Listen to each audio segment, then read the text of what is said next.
प्रधानमंत्री नरेंद्र मोदी ने आज मोतिहारी के गांधी मैदान में एक भव्य जनसभा को संबोधित किया, जहां वे मुख्यमंत्री नीतीश कुमार और उप मुख्यमंत्री सम्राट चौधरी के साथ ओपन जीप में रोड शो करते हुए मंच तक पहुंचकर जनता का अभिवादन किया।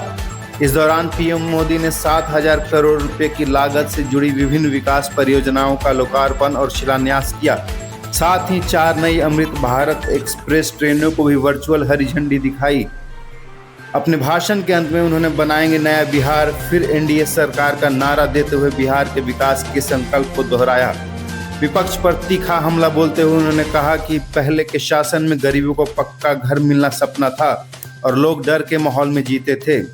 पीएम मोदी ने वादा किया कि आने वाले समय में मोतिहारी, गया और पटना भी देश के प्रमुख विकास केंद्रों की तरह पहचान बनाएंगे।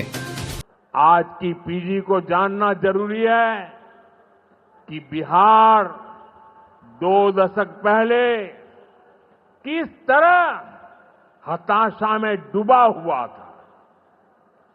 आरजेडी और कांग्रेस के राज में विकास पर ब्रेक था। गरीब का पैसा गरीब तक पहुंचना असंभव था। जो शासन में थे उनमें बस यही सोच थी कि कैसे गरीब के हक का पैसा लूट ले। लेकिन बिहार असंभव को भी संभव बनाने वाले वीरों की धरती है, परिश्रमियों की धरती है।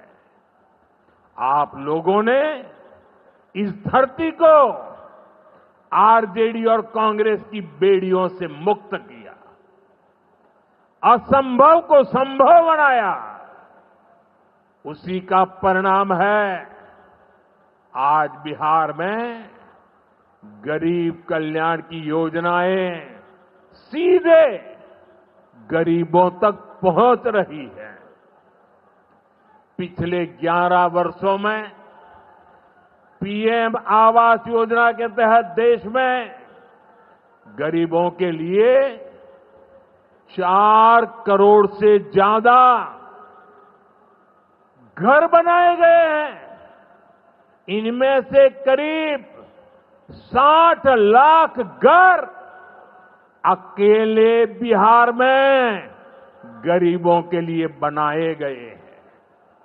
यानी दुनिया में नॉर्वे, न्यूजीलैंड और सिंगापुर जैसे देशों की जितनी कुल आबादी है उससे ज्यादा लोगों को हमने अकेले बिहार में गरीबों को पक्के घर दिए हैं।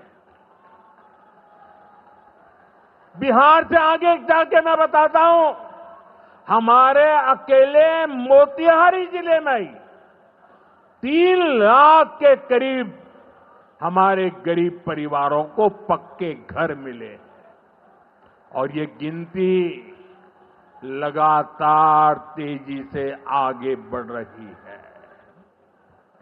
आज भी यहां 12,000 से ज्यादा परिवारों को अपने पक्के घर में गृह प्रवेश का सौभाग्य मिला है। 40,000 से ज्यादा गरीबों को अपना पक्का घर बनाने के लिए बैंक में उनके खाते में सीधे पैसे भेजे गए हैं। इसमें से ज्यादातर लोग मेरे दलित भाई बहन हैं, मेरे महादलित भाई बहन हैं, मेरे पिछड़े परिवारों के भाई बहन हैं। आप भी जानते हैं आरजेडी और कांग्रेस के राज में गरीब को ऐसे पक्के घर मिलना असंभव था। जिन लोगों के राज में लोग अपने घरों में रंग रोगन तक नहीं करवाते थे, डरते थे कि अगर रंग रोगन हो गया तो पता नहीं कि मकान मालिक को ही उठवा लिया जाएगा। ऐसे आरजेडी वाले कभी आपको पक्का घर नहीं दे सकते। न हम नारों तक अटकते हैं, न हम वादों तक सिमटते हैं, हम तो काम करके दिखाते हैं। जब हम कहते हैं कि हम पिछड़ों, अति पिछड़ों के लिए निरंतर काम कर रहे हैं, तो ये हमारी नीतियों में भी, निर्णयों में भी नजर आता है। एनडीए सरकार का तो मिशन ही है हर पिछड़े को प्राथमिकता, हर पिछड़े को प्राथमिकता, चाहे पिछड़ा क्षेत्र हो या पिछड़ा वर्ग हो, हमारी सरकार की वो पहली प्राथमिकता है। दशकों तक हमारे देश में 110 से ज्यादा जिलों को पिछड़ा कहकर छोड़ दिया गया था। वो जाने, उनका नसीब जाने, ये हाल कर दिया था। हमने इन जिलों को प्राथमिकता दी, पिछड़े जिले के बजाय उन्हें आकांक्षी जिला बनाकर इनका विकास किया, यानी पिछड़े को प्राथमिकता। हमारे देश के सीमावर्ती गांवों को भी आखिरी गांव कहकर छोड़ दिया गया था। हमने इन आखिरी कहे जाने वाले गांवों को, वहां के विकास को प्राथमिकता दी और हमने नाम ही, व्याख्या ही बदल दी। वो आखिरी नहीं, वो देश का पहला गांव है, यानी पिछड़े को प्राथमिकता। दशकों तक हमारा ओबीसी समाज ओबीसी कमीशन को संवैधानिक दर्जा दिए जाने की मांग कर रहा था। ये काम भी हमारी ही सरकार ने किया। हमारे आदिवासी समाज में भी, जो सबसे पिछड़े थे, सरकार ने उनके लिए जनमन योजना शुरू की। अब इनके विकास के लिए 25,000 करोड़ रुपए खर्च किए जा रहे हैं। इसलिए मैं कहता हूं, जो पिछड़ा है वो हमारी प्राथमिकता है। अब इसी भावना से एक और बहुत बड़ी योजना शुरू की जा रही है। 2 दिन पहले ही केंद्रीय मंत्रिमंडल ने प्रधानमंत्री धन धान्य कृषि योजना को मंजूरी दी है। इस योजना के तहत कृषि के मामले में सबसे पिछड़े 100 जिलों को चिन्हित किया जाएगा। ये ऐसे जिले होंगे जहां खेती से जुड़ी संभावनाएं तो भरपूर है, लेकिन पैदावार और किसानों की आय के मामले में ये जिले अभी भी पीछे हैं। इन जिलों के किसानों को इस योजना के तहत प्राथमिकता देकर मदद दी जाएगी। यानी पिछड़े को प्राथमिकता, इसका सीधा लाभ देश के करीब 2.25 करोड़ किसानों को होगा और इसमें बहुत बड़ी संख्या मेरे बिहार के किसान भाई बहनों के रहने वाली है।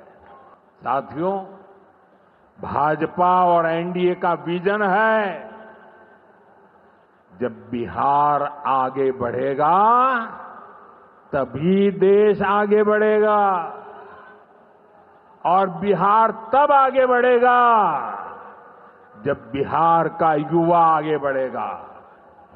हमारा संकल्प है, हमारा संकल्प है समृद्ध बिहार, हर युवा को रोजगार, बिहार के नौजवानों को बिहार में ही रोजगार के ज्यादा से ज्यादा मौके मिले, इसके लिए बीते वर्षों में यहां तेजी से काम हुआ है। नीतीश जी की सरकार ने यहां लाखों युवाओं को पूरी पारदर्शिता के साथ सरकार में नियुक्ति भी दी है।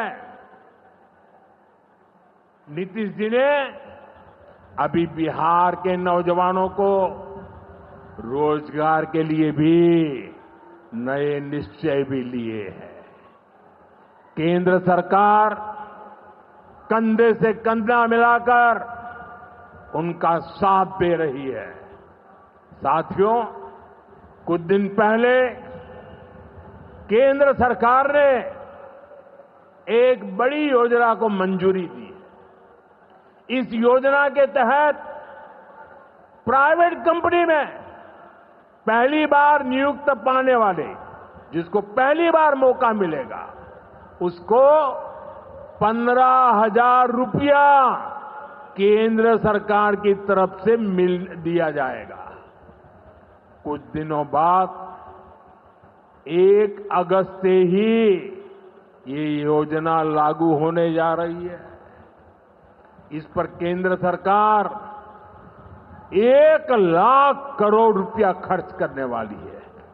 नए नौजवानों को नया रोजगार, इसका बहुत बड़ा लाभ बिहार के नौजवानों को भी होगा। साथियों, बिहार में स्वरोजगार को बढ़ावा देने के लिए मुद्रा योजना जैसे अभियानों को और गति दी गई है। पिछले 2 महीने में ही बिहार में मुद्रा योजना के तहत लाखों लोन दिए गए हैं। यहां चंपारण के भी 60,000 युवाओं को स्वरोजगार के लिए मुद्रा लोन मिला है। साथियों, आरजेडी के वो लोग आपको कभी रोजगार नहीं दे सकते। जो लोग रोजगार देने के नाम पर आपकी जमीनें अपने नाम लिखवा लेते हैं, आप याद रखिए, एक और लालटेन का दौर वाला बिहार था, एक और ये नई उम्मीदों की रोशनी वाला बिहार है। ये सफर बिहार ने एनडीए के साथ चलकर पूरा किया है। इसलिए बिहार का संकल्प अटल, बिहार का संकल्प अटल, एनडीए के साथ हर पल, एनडीए के साथ हर पल।